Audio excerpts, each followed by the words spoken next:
A gente começa essa edição do Arena com as novas medidas do governo Lula para combater os recentes ataques às escolas. O ministro da Justiça, Flávio Dino, anunciou hoje uma portaria para regular conteúdos de violência escolar nas redes sociais.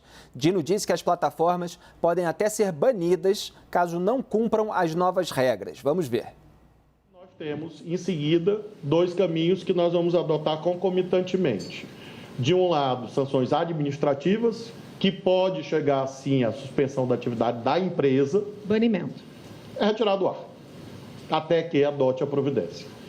E poderia, no limite, chegar ao banimento, mas é uma medida muito extremada.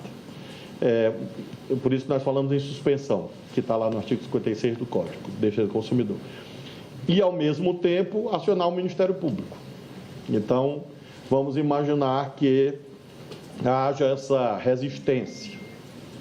E aí o que nós faremos é, no âmbito da Secretaria Nacional do Consumidor, punir administrativamente, respeitado, claro, o direito de defesa.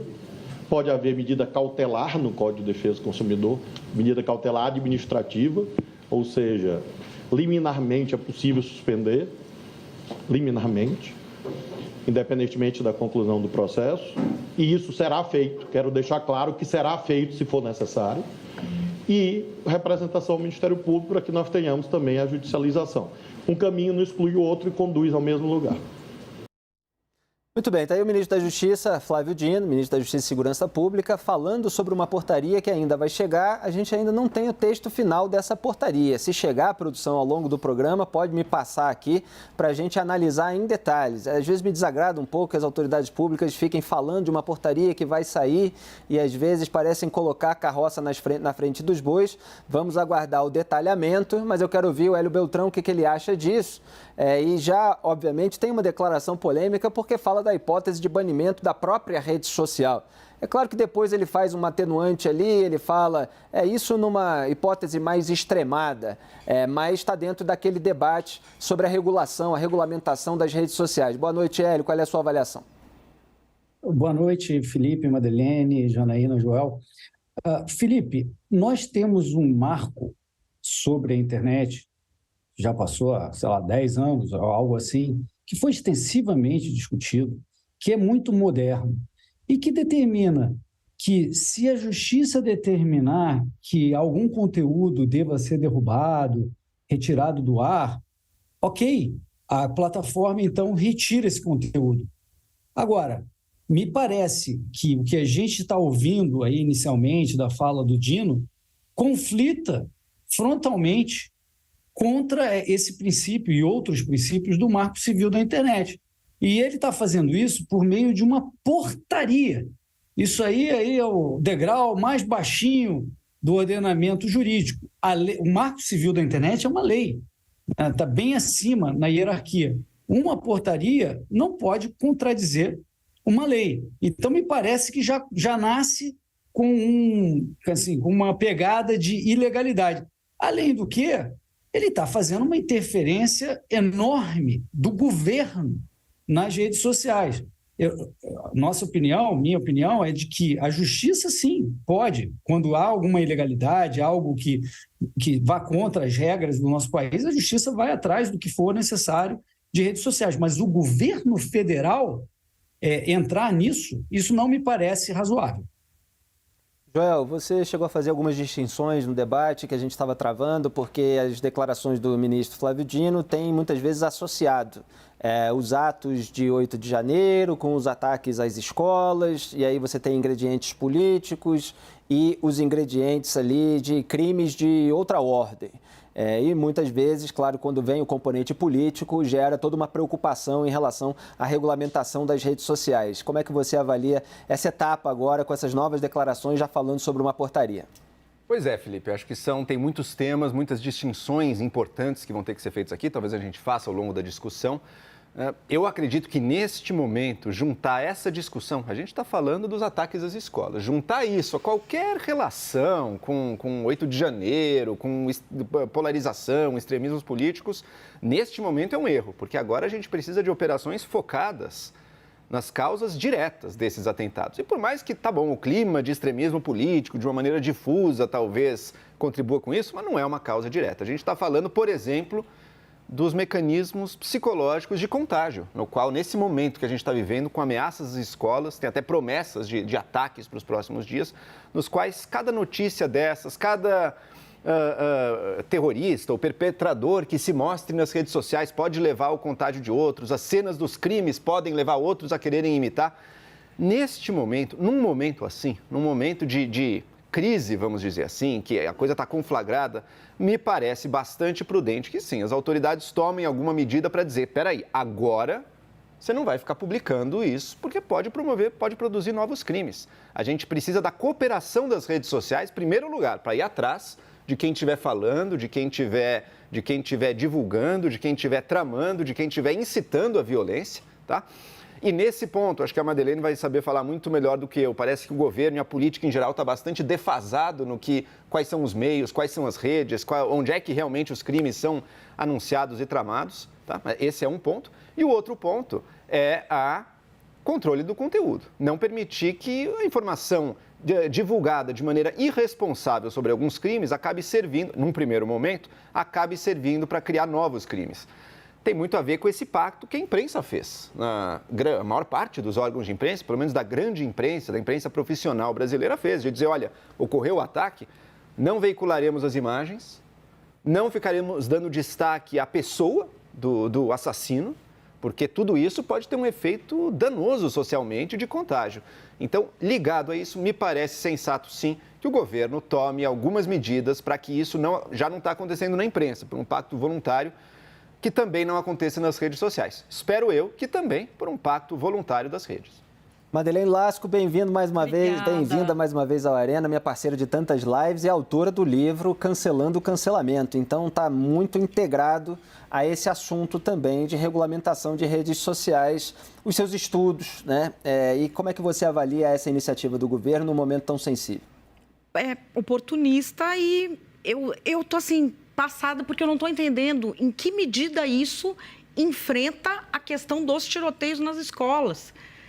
Em que medida, qual é a medida em que retirar o conteúdo das plataformas que não são usadas para tramar isso vai afetar alguma coisa? O que ele está fazendo é ser oportunista e ir no que o Hélio Beltrão tinha falado. Em todo mundo democrático, quem tira conteúdo é judiciário. Onde se tira conteúdo porque o governo mandou é Irã, é Índia. A gente, aliás, está falando, vou banir o serviço. É mentira, por quê? Porque isso não é possível. Vou dar aqui um exemplo, Telegram. Telegram, ele foi banido no país de origem dele, que é a Rússia, que é uma ditadura e que tem poder para coagir as pessoas, não é o nosso caso, na China e no Irã. Isso se efetivou? Não, ele continua proibido no Irã. A própria inteligência do Irã diz que 50% dos iranianos têm Telegram. A China já disse que agora você não pode acessar, mas se for de VPN, que é para mascarar o seu IP, aí pode. E a Rússia internalizou de novo, abriu o Telegram. Por quê? O cara mudou a sede para os Emirados Árabes Unidos, ficou operando de lá e não teve banimento nenhum. Eu fiquei muito assustada de ver ser levada a sério uma reunião sobre incentivo a ataques em escola que não levou o Discord, que é a plataforma onde isso é organizado. Eu estou falando isso porque eu estou infiltrada nesses grupos desde que meu filho foi ameaçado no mesmo fórum que se planejou o atentado em Suzano. E o glorioso Ministério Público me disse que eu estava nervosa. Então, eu resolvi me infiltrar para ver o que estava acontecendo. A gente tem, hoje em dia, um culto ao atirador de Suzano porque ele fazia um culto a Columbine. É por isso a história do tal do 20 de abril, porque é o aniversário de Columbine. É 99 que nós estamos falando, não tem nada a ver com polarização em rede social. É um outro fenômeno.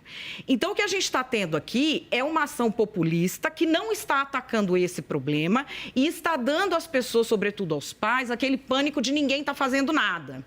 Eu estou vendo jornalista saindo do Twitter, gente. O jornalista está saindo do Twitter por quê? Porque ele é mal informado. Ele não está vendo quantos edits de massacre e quanto adorador de Columbine tem hoje, agora, porque eu chequei, está lá, no Insta e no TikTok, principalmente, não se sabe que isso já é uma subcultura? É uma subcultura que nem tem a ver mais só com massacre em escola, que a pessoa esteja planejando. É uma coisa mórbida. Eles usam a mesma máscara do atirador de Suzano, eles fazem o que eles chamam de edits de massacre, eles pegam vídeos de massacres no mundo inteiro, ficam editando e trocando entre eles. Nem todos estão planejando. E nós já temos inteligência atrás dos que estão planejando. Inclusive, a nossa inteligência aqui no Brasil, coordenada com a inteligência de outros países, evitou diversos atentados antes que eles acontecessem. Até um que, assim, foi considerado uma grande vitória, não me lembro se foi ano passado ou retrasado, que é dificílimo esse tipo de atentado em escola feito por mulher. Geralmente é homem, então a vitimologia é toda em cima de homens.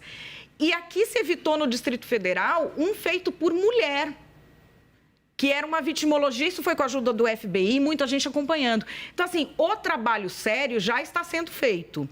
Eu não entendi em que medida você retirar o conteúdo ou não da rede, na rede em que isso não está sendo organizado, afeta alguma coisa. Me parece aí querer utilizar algo que é sério e que está mexendo com o país todo, para entrar numa discussão sobre o governo poder mandar derrubar conteúdo e, ao mesmo tempo, tentar dar uma satisfação que as pessoas achem que está certo. A grande questão é, vamos dizer que ele resolva mesmo derrubar todos os conteúdos ou que tire uma rede social do ar. Vai ser suficiente? Não vai. Essa coisa de apresentar uma solução simplista, populista, que parece fácil, ela sempre está errada. Eu achei muito irresponsável e acho que assim, aumenta o pânico das pessoas achar que só se tirar a rede do ar que isso vai parar. Não é assim. Não Suzano, é assim. só para lembrar, o ataque que foi numa escola estadual do município de Suzano, aqui no estado de São Paulo, em 2019. É esse que você se refere, né? Isso, e inclusive os pais reparem se os seus filhos têm perfis com o nome dele e o nome Tauci, T-A-U-C-C-I. Se eles têm amigos que usam uma máscara de caveira, que ela tem pescoço também. Ela é preta, caveira branca aqui e ela também tem o pescoço. Porque esses são os meninos que se organizam em torno dos caras que adoram tiroteio, que adoram os massacres em escola, que fazem as edições. Não quer dizer que eles estejam organizando. Quem sabe diferenciar quem está organizando, porque tem vários que estão, mas isso principalmente no Discord, e em sites do que é a Dark Web, que a gente costuma chamar de Deep Web. Esse pessoal está aí organizando. Eles, às vezes, falam alguma coisa nas redes abertas e muita gente que entra nesses diálogos para olhar também fala. Quem sabe diferenciar o que é conversa, o que é fantasia perversa e o que é planejamento é serviço de inteligência.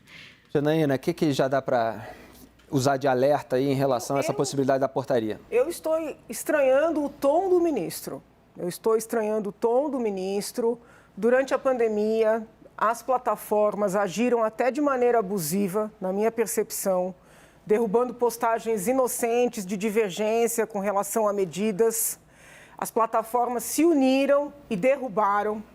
Tanto é que isso aconteceu, eu era membro, a Madalene até me visitou na época, da CPI das fake news aqui na Assembleia. Nós convidamos todas as plataformas para entender os critérios.